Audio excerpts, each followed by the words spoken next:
Good evening. Let us pray together.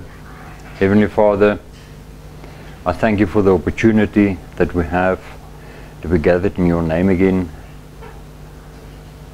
I thank you for health. I thank you for rest. I thank you for every blessing that you bring to us. I thank you for the blessing that we have to listen to your word and to accept the word as I believe in truth, and to spread that truth to whoever wants to listen or doesn't, whether they want to listen or not. But as long as we know the truth has been given. Father, I want to ask you to please send your Holy Spirit down to us in this meeting, and I welcome your Spirit in this meeting. And I ask that everybody that listen and look at this recording and the people present here will be touched by your Holy Spirit, so they can see and hear and understand what it is you want to tell them, and me also, and that you will allow your Spirit to touch our mouths so we can be a living testimony to the word as you prepare it for us, as you bring it to us. Thank you for using me as a vessel to bring out your word.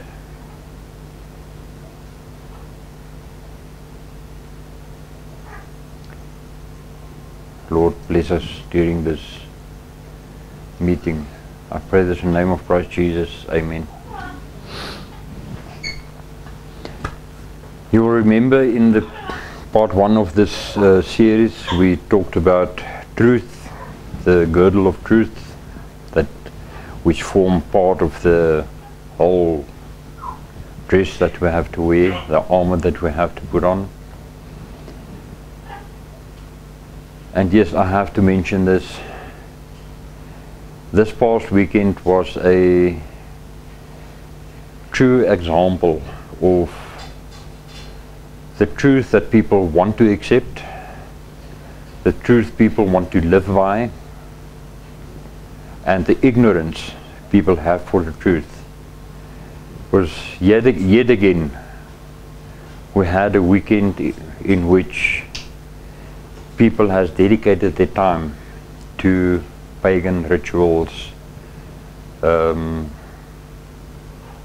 pagan ritual that was installed by people for a pagan god, and yeah, the people just continue honoring this god.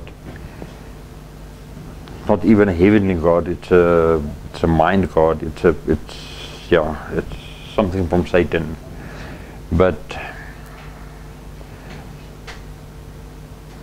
I will still bring you all the evidence from the word to show you what the truth is behind the crucifixion, the resurrection, the ascension into heaven, so you can understand it and then make an informed choice as to which way you're going. But anyway, tonight we continue with part 2 of the series, which brings us to the second part of the verse that we read last time, Ephesians 6 verse 14, second part, and having on the breastplate of righteousness. Now, righteousness is to live right, to be truthful in the things you do, taking us back to the belt of truth that we are wearing. It is to be just, it is to be fair, honesty. All of that goes with righteousness. And righteousness is one of the requirements from Christ, which just about everybody in this world falls short of. mean, we claim that we live in righteousness. We claim that we treat people fairly. We claim that everything we do is for the glory of the heavens. But I mean, that little figure that you see here is represented from the justice system. And there is a saying that goes that justice is blind. Now, it's supposed to be blind in not being biased, not being prejudiced, not choosing sides. In that sense, justice is supposed to be blind, because justice is supposed to accept evidence, make an informed decision on the evidence presented, and then rule over it. But yeah, the entire justice system is blindfolded. They don't want to know what the truth is in a lot of cases, in a lot of circumstances. They don't know, they don't care what the evidence is that comes in, because they have a preconceived view of the case they're hearing. There are no circumstances taken into consideration, nothing. And if you look at the other end of the justice system, the lawyers, the advocates, the prosecutors will be geared at providing evidence against the guilty party. The defense, which is made up by the advocates and the lawyers, they are geared into disproving the justice system, the laws of the country. They just want a criminal to be set free, because they look at small things like during the arrest of this person, he wasn't given his Miranda rights, or he was handled in an inappropriate way. They were too aggressive with him. He was forced to make a statement. They bring up all kinds of things to disprove the witnesses brought against this person, so this person can go free. And that is the justice system of today. Now, righteousness also goes through to the workplace. I've known a man who loved quoting Bible verses to employees, telling them, no, the Bible says this and the Bible says that, and this is how the Bible says it, and if somebody gets stolen, the Bible says this, and this is how you must repay, and all that kind of thing. But as soon as you bring the Bible back to him, he gets angry and he tells you, I'm not interested. Don't come to me with the Bible. I read my Bible, I know my Bible, so don't come and tell me about the Bible. And righteousness fly out the window. So righteousness goes down from the lowest level up to the highest level. Even our presidents are supposed to live in righteousness, or to rule in righteousness, to govern in righteousness, to do what is fair. If we look at the situation in South Africa at present, we look at a bankrupt country, we look at the incompetent government, we look at a lot of politicians that is biased, and everything is thrown back to 30 years, whenever they gained their so-called independence from white governance, and they are now blaming apartheid systems and whatever systems for their failures. And most of the politicians that is going out against that were not, they were born after, they were toddlers during, they were young children during that period. So they were not affected. But now their failures are being hidden to a minority group, or their failures are cast onto a minority group to carry the blame. And that is not righteousness. Righteousness is to accept your failures, admit to your failures, ask forgiveness for your failures, because forgiveness goes hand in hand with righteousness, and to move on a clean page, on this clean slate. Let's go to the Bible. Let's see what the Bible teaches us on righteousness. The first time that righteousness is mentioned in the Bible is in Genesis 15 verse 6. And he believed in the Lord, and he counted it to him for righteousness. This is Abram which are being spoken of here. Abram was the only person on this earth, in all this creation, that was called a friend of God, because of his faith in God. And because he believed in God, and because he had faith in God, it was given to him as being righteous.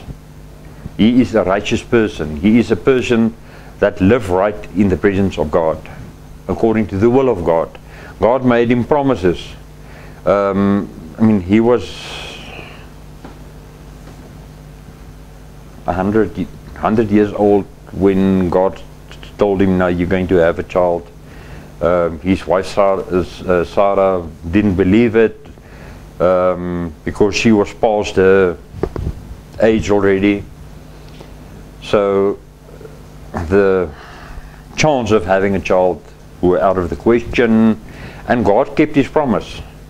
God, from Abram's loins came Israel, the entire nation of Israel, every Jew on this earth, which was born out of the 12 tribes of Israel, come from that promise that God made to Abram, because he was faithful, he was in belief, and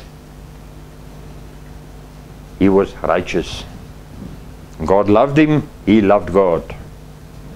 That's how we're supposed to live. So if we live like Abram did, God will fulfill his promise to us. Because each and every one of us does have a promise from God. Doesn't matter who we are, where we live, how we live, we have a promise from God, same as Abram had. And we can collect on that promise.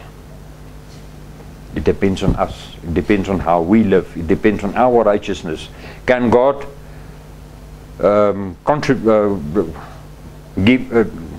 call us righteous in his will, in his way, by the way that we live?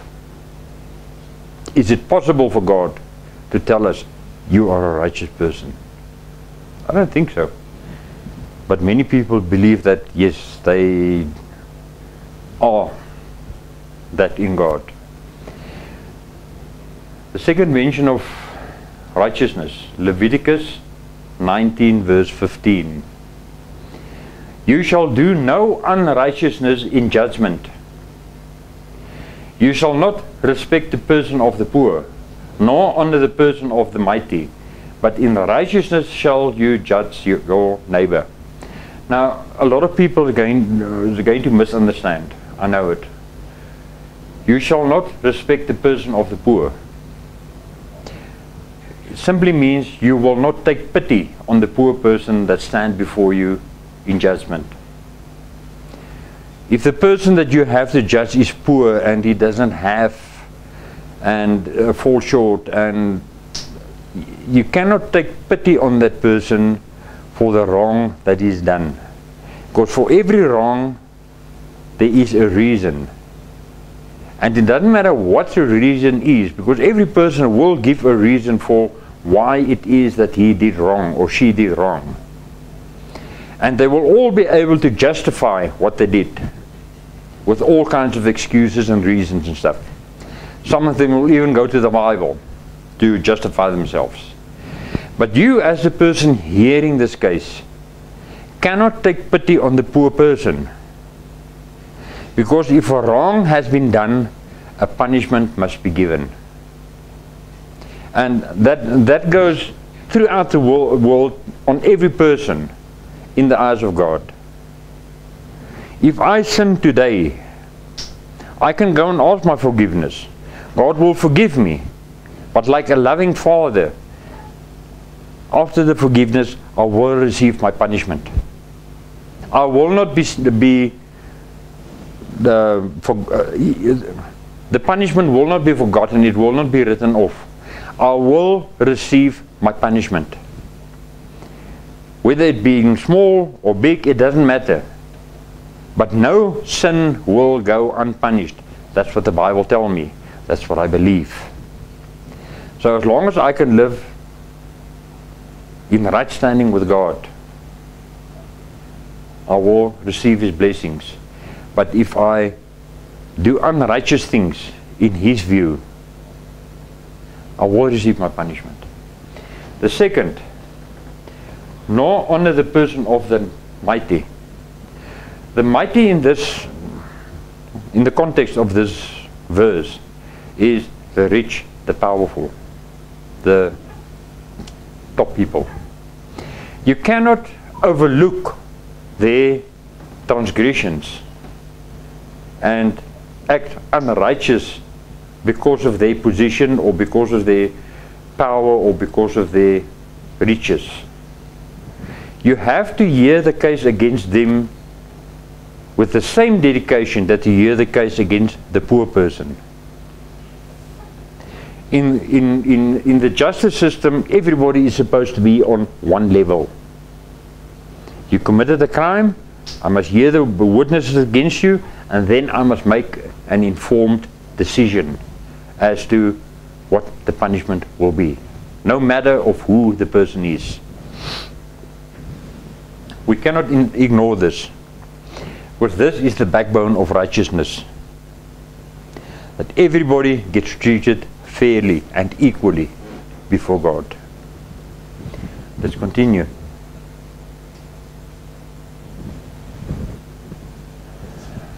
Proverbs 2 verses 6 to 9.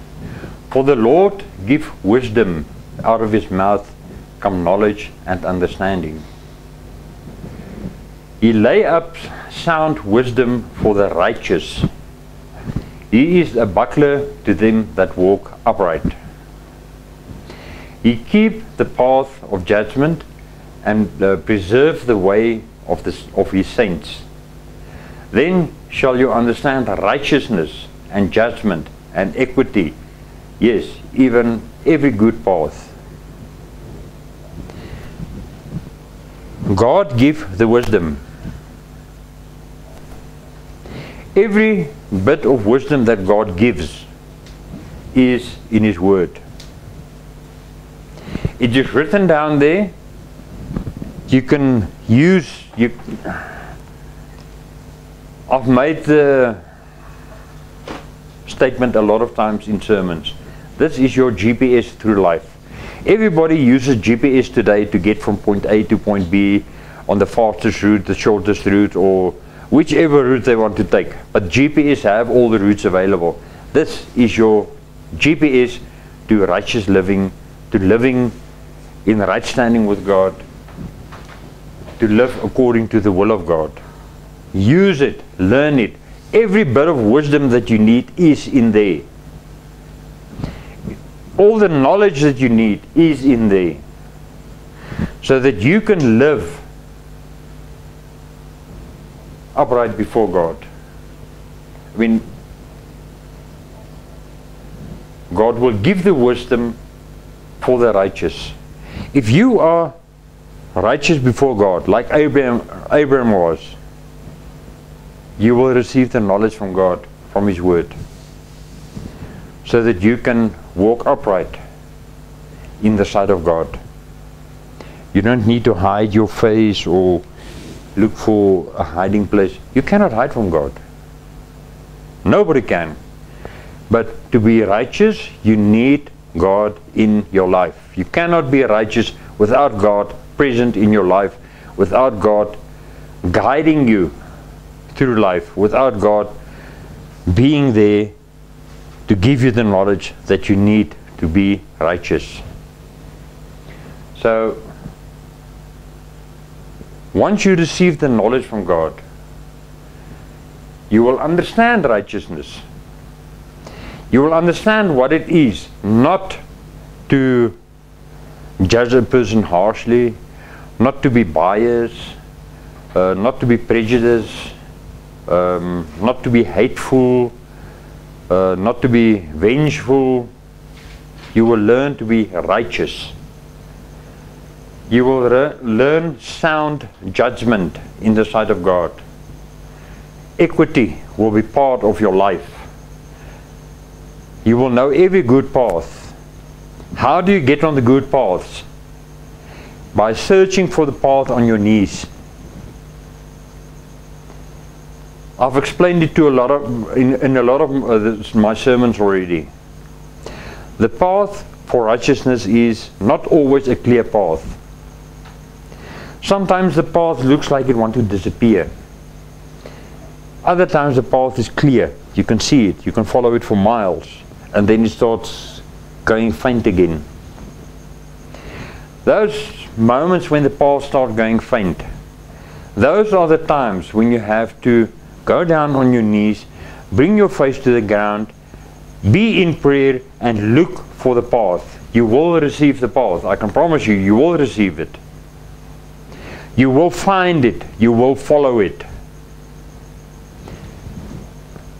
But do it in the sight of God. Not in the sight of people, to be honored by people. Do it in the sight of God, and He will give you everything you need to get back on the path of righteousness, the path of life, the path to heaven. I'm going to continue.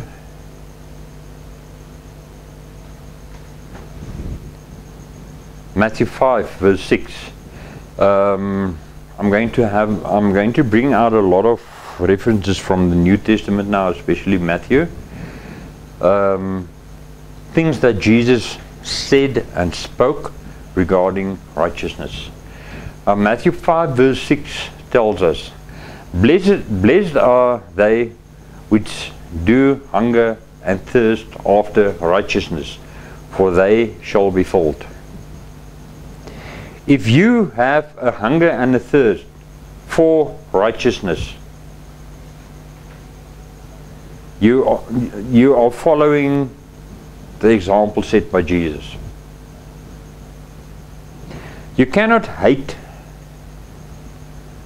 you cannot scold people, you cannot hold people accountable for things that happened in the past. If we look at forgiveness, which I said is part of righteousness, when God forgives you, He wipes the slate clean, and there is nothing on that slate, not even a faint scribble. If you remember from school, there's the blackboard in front.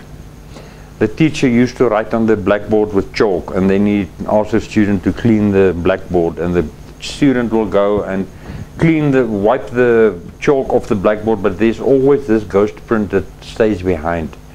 Unless you take a wet cloth to wipe that board, that ghost marks will always remain there. Not even those are left on the slate, because when you are forgiven, everything is taken away as far as the east is from the west. It's a unmeasurable distance. That's how far God takes it away. But then we come to humans, to people. They look you in the face, you ask them for forgiveness, they speak the words, I forgive you, or yes, I will excuse the things you do. They don't want to use the word forgive because that will make them sound like sissies or whatever, I don't know. But they use other words instead of I forgive you. I don't know why, but yes, that's how people are today. And you are forgiven in their sight until the next time you have a transgression against them. Then what you were forgiven for is being brought back, along with what you are doing now, and along with whatever they think you can do in the future. And according to that, they judge you, and they treat you, and they speak out against you. People have a total inability to forgive in the same manner as God does. And there's no hunger for righteousness. There's no thirst for righteousness. If I want to accept the truth, I want the whole truth. If one of my workers come to me and they want to, they maybe took a tool or something and they went to sell it, and it come out that they have sold it. I cannot act only on the fact that they have sold it for money. I need to know why they sold it for money. What was the reason behind them selling it? And if the reason is good enough, I will forgive them and I will say, listen, okay, let's go buy a new one, but I'm going to deduct it from your salary. Because you are responsible for replacing what you took. You could have come and asked for money to do whatever you did or had to do, but you chose to be dishonest. So I forgive him, I buy a new tool, he pays for it. And that whatever he took is replaced. Or I can be biased in this instance and not want to be righteous and say, no, you stole from me, so that's it, I'm done. Take your things, get the hell out of here. And I go and replace the tool, I pay for it, and I replace him as a worker, no matter how good a worker he was or how good his intentions was with committing this crime against me, committing this sin against God. I don't worry about those. All I see is, this is a person that stole, this person that stole must get out of my sight. So in which one of the two scenarios in your mind do you think did I portray a hunger and a thirst for righteousness, for being righteous in the sight of God? If I cannot listen to reason, if I cannot judge according to the reason that I heard, I'm not in righteousness, I'm not following righteousness, I'm not pursuing a hunger to be righteous before God. I have to listen to get all the facts to make an informed judgment. If you think back to what I said in the beginning with the blind justice, if you don't have the facts, without being biased, without choosing sides, without being prejudiced, you receive all the facts, you examine the facts, and you make an informed decision. Then you are righteous. Then you have a hunger and a thirst for righteousness, and you don't pass judgment. If you go back a couple of sermons, you will remember Jesus is the only person that is allowed to judge, because God gave judgment to Jesus. He empowered Jesus to be the only one to pass judgment.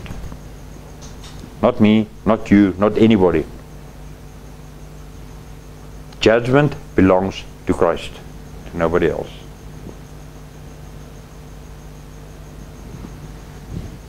Matthew 5 verse 10.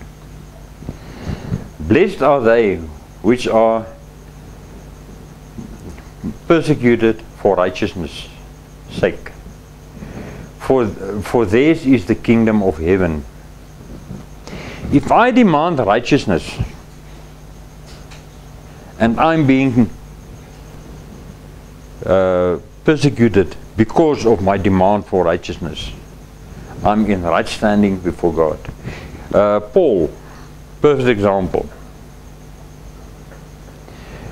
Paul was being judged in Judea by the governors, and the judgment that they passed on him was unfair.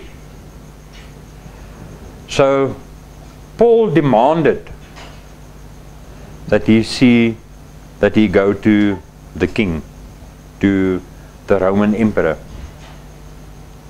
because he was not only Jew but he was also Roman, and he had the right to be judged before a Roman court.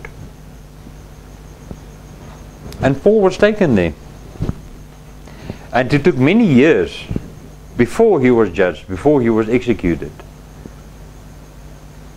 But he demanded a righteous hearing. He demanded a righteous judgment. He demanded a righteous punishment for whatever it was that they accused him of. And at the end of the day, he was killed for his demand, which put him in the kingdom of heaven. For Jesus said, the people that demand righteousness and they are persecuted for the righteousness they demand, to them belongs the heaven, the kingdom of heaven. So as long as you demand it, it doesn't matter what happened after your demand has been put. You might lose your work, you might lose your house, you might lose all your friends, you might lose everything you have. But before God, that doesn't matter. You are not supposed to worry yourself over what I am going to lose if I demand righteousness. You cannot. You can never exchange righteousness for what if. And with what if I mean, what if I demand righteousness and I lose face, I lose popularity, I lose riches, I lose everything, I lose my family. Those are what if scenarios. You cannot live in what if. You have to live in right standing before God. So being righteous is being righteous. If you demand it, you must receive it. You cannot be treated unfairly because you demand righteousness. And if you are treated unfairly because you demand righteousness, heaven is the kingdom of heaven is your promise. And that is a much greater reward than to give in before the fear of the people, a fear of losing everything, a fear of losing friends, a fear, because fear is from Satan. Satan instills fear in every person on this earth, and he tried to guide them with the fear. I've been told a lot of times, you don't care about any person, you don't worry what you say, you don't care who the person is. Why should I? No person that come to me in any circumstance is the Father or is Christ. If an angel of God comes to me, I will know it's an angel. I can promise you I will know it's an angel.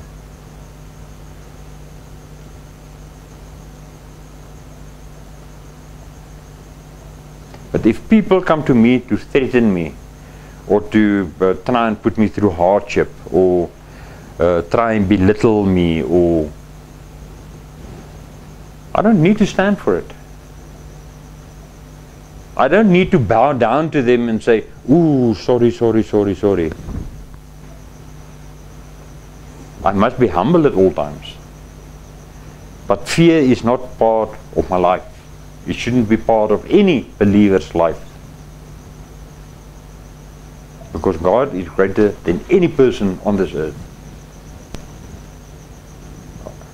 I must have a thirst and a hunger for righteousness. And if I get persecuted because I have a thirst and a hunger for righteousness, the promise from Jesus is that the kingdom of heaven is mine. And that is what I must pursue, the kingdom of heaven, not the kingdom of the earth, the kingdom of heaven. Let's continue. Matthew 5 verse 20. For I say to you, that except your righteousness shall exceed the righteousness of the scribes and the Pharisees, you shall in no case enter into the kingdom of heaven. The scribes and the Pharisees were called vipers by Jesus. Here Jesus tells us, if my righteousness is not greater than the righteousness of the vipers, I cannot enter heaven. Why do you think Jesus said that? Because the scribes and the Pharisees made it their mission to make life as hard as possible for the Israelites in proclaiming the law of Moses, in translating the law of Moses to their liking, to enrich themselves, to glorify themselves. That was the life of the scribes and the Pharisees. That is why Jesus told them, you are vipers. If we go to today's churches, I would go as far as to say 75% of all preachers are vipers. Because they follow the same attitude, the same ruling, the same mannerism as the scribes and the Pharisees. They want to enrich themselves. They want to boost their own names. They want to allow only the select few to become members of their group, of their congregation, of their mission. They will decide what is being brought to their congregations through word. They will not allow any person into their congregation that is going to shake a few trees, shake a few buildings, bring out the truth, expose them.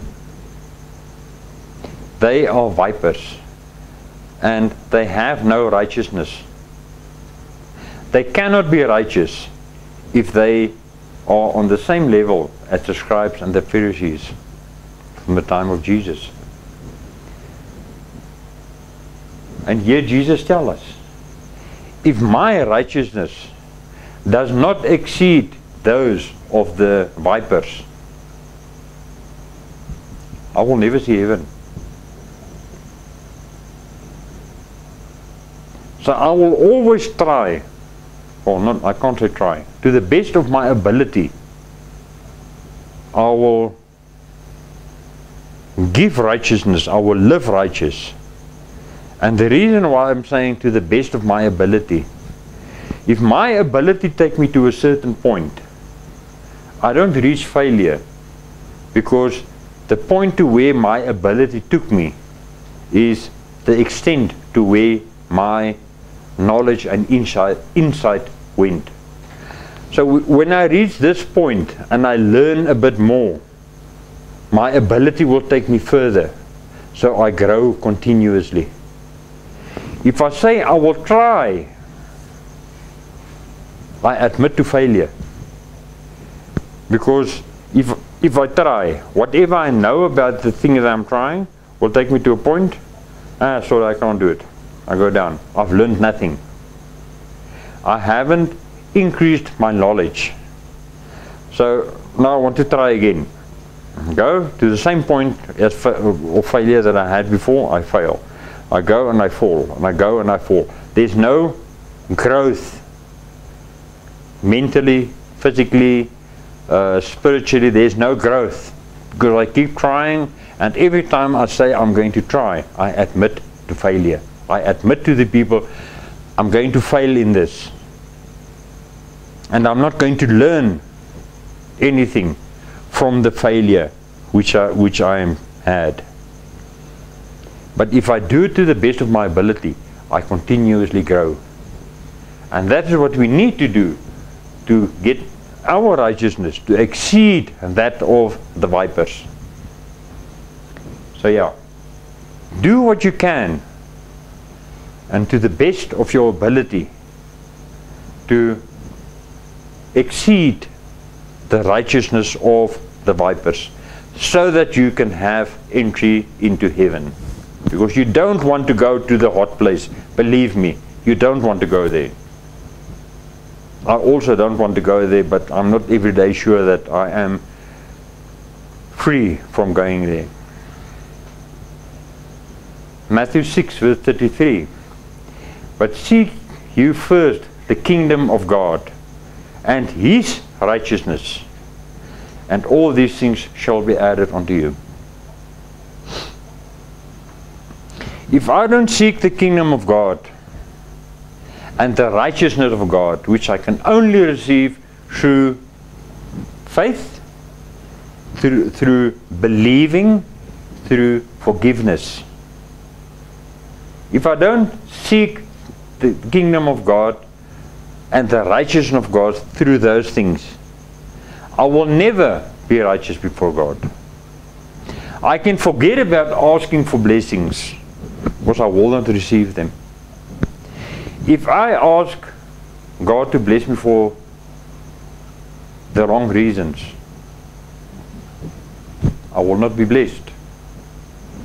If I ask God to bless me if I'm not faithful to my wife, or if I don't treat my wife fairly, I will not receive my blessing. If I ask God to bless me because of just being blessed, or just because I think, now I deserve it, if I'm undeserving of the blessing I ask from God, I will not be blessed. And all those are in the Bible. It is in the Bible, it's written. You can go and search for it. If you can't find it, you can let me know. I couldn't find it.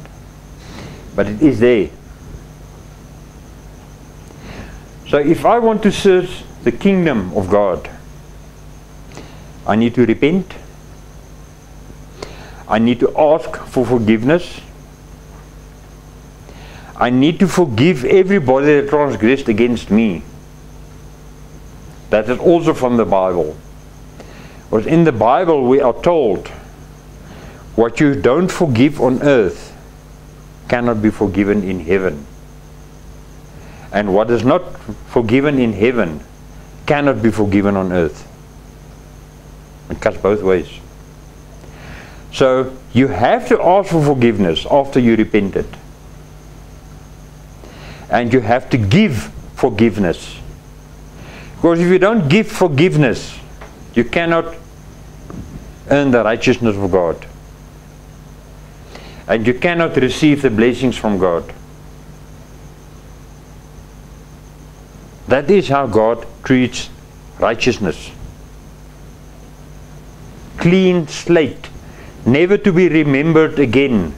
Ladies, I'm sorry if you feel that you are being done in on this one, because it's, for a lot of ladies, it's such a good feeling to be able to stand in front of a man. You know, last week, this is, and the week before, and the month before, and the year before, and 5 years ago, and 10 years ago, before we got married, this. They love it. They love to remind their husbands about every single failure that they had in their life. Bosses, the same as the ladies. Bosses, I'm sorry if I take this out of your arsenal. But once you have forgiven, it's a clean slate. You cannot bring anything from the past to the front again, to resurface again in your arguments against yourself. We have to earn the righteousness of God. Because if we don't earn the righteousness of God through repentance, receiving forgiveness, and giving forgiveness,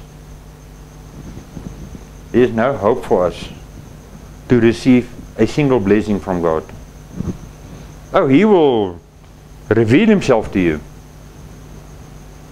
And in revealing Himself to you, He will show you what it is He can do for you. But you need His righteousness to receive it.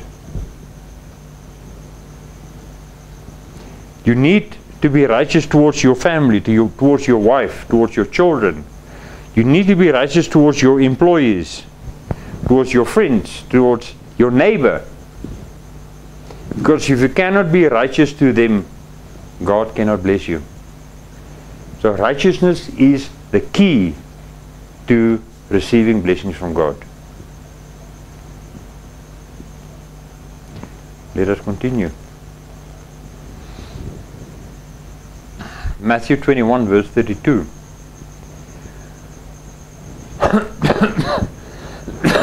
I'm sorry.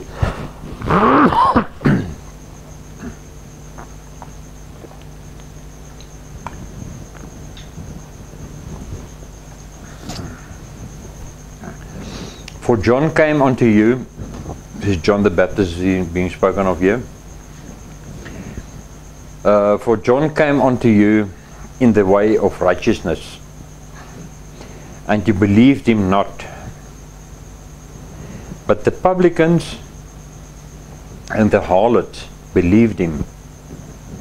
And yes, when you have seen it, repented, and yes, when you have seen it, repented not afterwards, that you might believe him. The publicans and the harlots. The publicans were like your tax collectors, your toll collectors, your public servants, who were fond of receiving bribes, especially from the rich, to put down figures that doesn't actually exist, for the rich to pay lesser taxes and not to be charged as much at the toll gates, because they have slaves that travel through toll gates every day, and they have caravans with goods and all that kind of thing. So there were a lot of bribery, there were a lot of corruption, even in the times of the Bible, as we have in all our governments today. The harlots, they are the fornicators, the women that sell their bodies for money. We've spoken about that also in the previous session. So what Jesus is saying here, John came and he preached forgiveness. He forewarned the people that Jesus is coming, the Messiah is coming. Nobody wanted to believe him. The high and mighty and the rich and the vipers and those lot, they didn't want to believe him. They made it out to be lies. But the publicans and the harlots listened. They understood. They meditated on what John was telling them. And when Jesus came, they saw Jesus with their eyes and they believed. They heard, they saw, they believed. It's really a simple method of receiving the word. You hear it, you see it, and you believe it. As simple as that. That's what the publicans and the harlots did. And they lived in the way of righteousness which John preached. And when they saw Jesus and they repented, they continued living in the righteousness. We can also live in that same righteousness. We just need to open our minds. We need to adjust our mindset. We need to know what is written. We need to repent, and as I said just now, we need to receive forgiveness, and we have to forgive. And the forgiveness with the mind of clean slate, never to be remembered again. You can never dig up old bones and hold it to a person to make him responsible for it. You can never do that. Once you have forgiven, you forgive forever. But this is what Jesus said. The sinners will receive the word. They will see the word. They will believe the word. And they will receive the righteousness of God through their faith.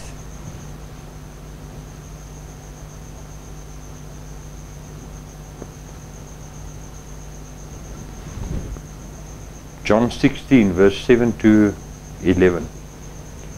Nevertheless, I tell you the truth.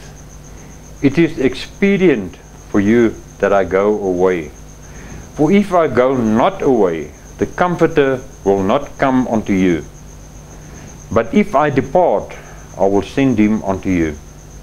And when he is come, he will reprove the world of sin, of righteousness, and of judgment. Of sin, because they believe not on me. Of righteousness, because I go to my Father, and you see me no more. Of judgment, because the prince of this world is judged. Who is the prince of this world? Satan. Satan rules this world.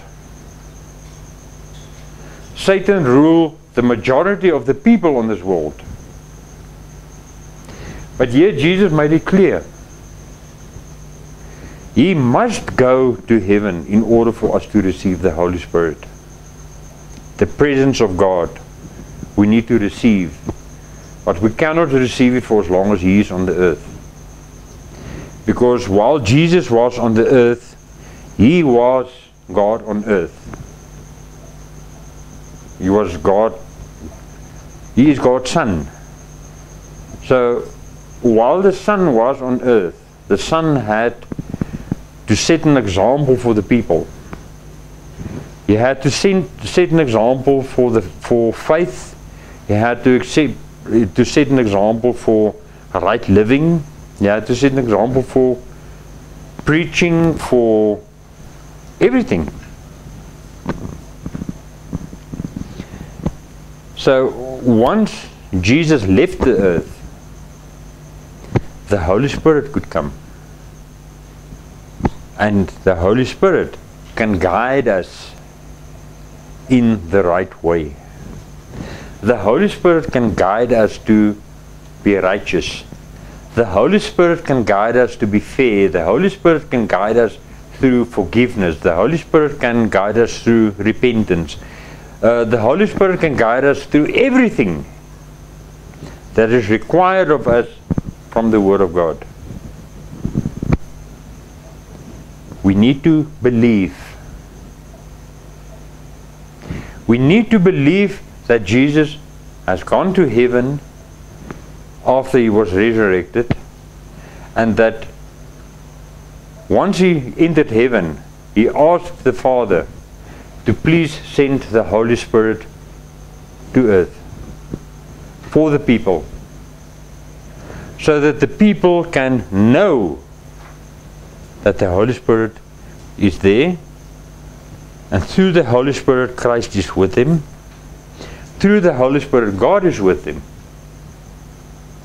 and that through the Holy Spirit they can be reproved of sin.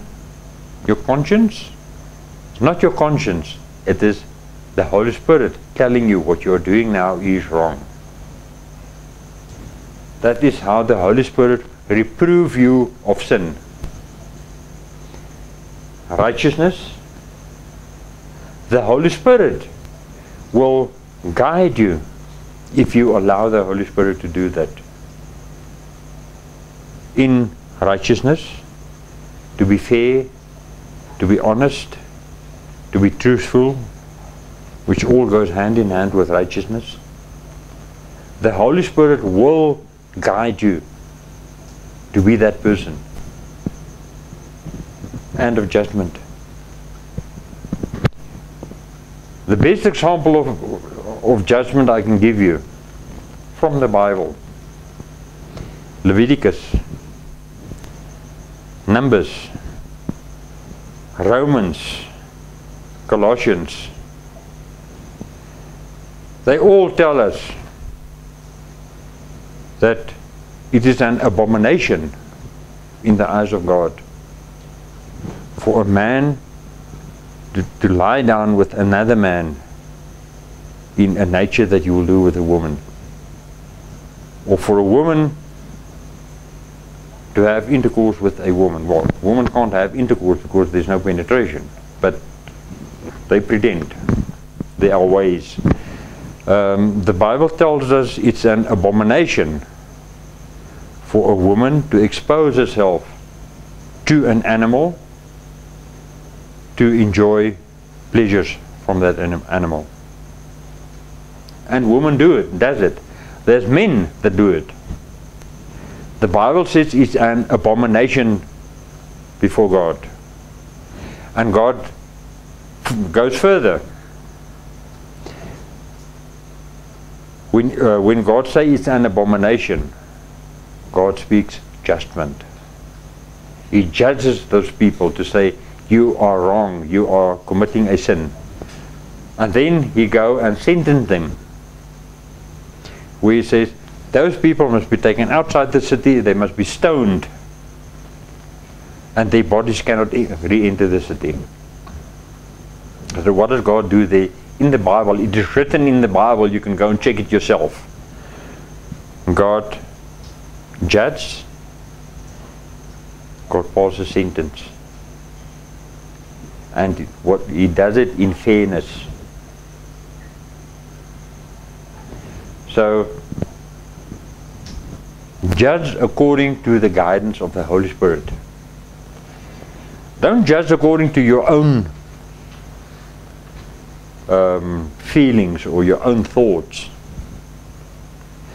And the judgment that Jesus speaks of here is not me telling you, hey, you're a whore, or you're a thief, or you whatever you are. That's not the judgment that Jesus is speaking of here. The judgment Jesus speaks of here is, I'm in a conversation with a group of friends. One of them take out a packet of cocaine or rock or grass or mandrax or whatever it is they take out. Yes, let's enjoy this. The judgment I must pass is, if I take part in this, I'm befouling my body and my brain. I'm going to become addicted to that stuff. So I must turn my back on it because it is bad. That is my judgment. What they're doing is bad, I must steer clear of it. My friends go to a pub, having a party. I go with them, I have a drink. Now, okay, that's my limit. I'm not going to drink anymore. But my friends go on. No, have one, have another, have one. So I must pass judgment onto whether I'm going to have that as a drink. Is it going to be good for me? Is it going to be good for my reputation? Is it going to be good for my health? Is it going to keep me within the bounds of the law? Or am I going to ignore all that and say, okay, fine, give it, let me drink? That's my judgment I must pass. Because my judgment will put me in righteousness. And my righteousness will give me the ability to distinguish between sin and right living. And all this will come through the guidance of the Holy Spirit.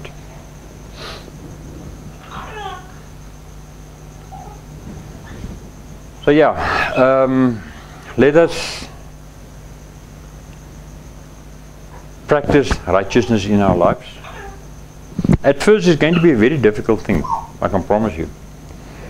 You're going to stumble, you're going to fall, you're going to have hardship, you're going to lose friends, you're going to lose sight, it's going to be difficult. Bottom line. But compared to the life that you have lived up to now, and the life you can lead in righteousness, you draw up the tables and you decide which table is going to be the winning table, and you live the life according to the righteous decision that you make for the rest of your life. Let us pray together. Heavenly Father, I thank you for the word that you gave us tonight. I thank you for your Holy Spirit that led us through this word, so that we could understand, so that we could see, so that we could hear, and so that we could believe your word from you through your Holy Spirit. Father, I want to ask you to lead us, to be with us throughout this night, to provide us with health, and please allow your Holy Spirit to reprove us of sin, to make us aware of righteous behavior, and to help us to pass judgments that will not bring us into sin, but that will take us through the will of your word. Father, I ask this in the name of Christ Jesus. Amen. That was part 2. Part 3 that we're going to tackle next week, the shoes we put on. So in yourself, prepare yourselves, see whatever it is you can find from the Word of God regarding the shoes you put on for your daily walk, and next week we will dig into that to get our encouragement and our knowledge from the Word of God, and we continue from there.